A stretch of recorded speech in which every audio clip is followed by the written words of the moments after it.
like to also go back to what we were talking about earlier in the discussion about how we as women, we don't want to tell our own story.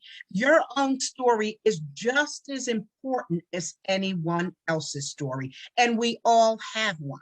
And it's also important to say that story, to speak that story in a loud, strong voice.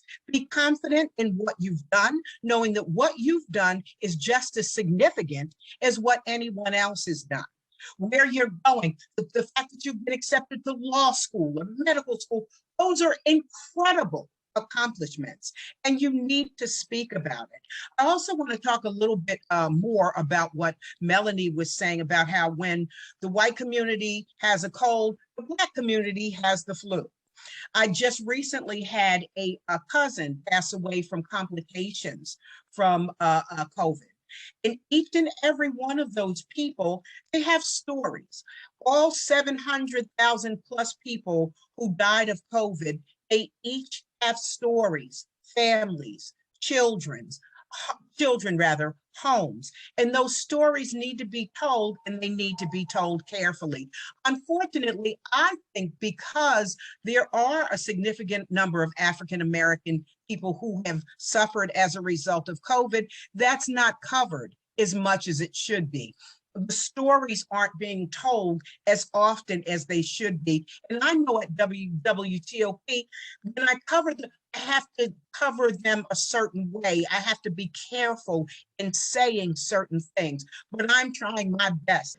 To reach out to our community, to have diverse sources, and to find those stories that others aren't telling and can't tell the way that we can. And so there's an opportunity to reach back and find those stories and use them to make these points, because whatever's happening in the world is happening in the Black community.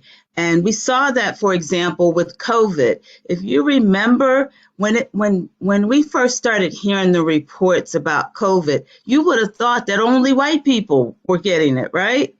And it turned out that the untold story was the impact on the Black community. Because whatever happens with everyone else, it's always going to be tenfold with us.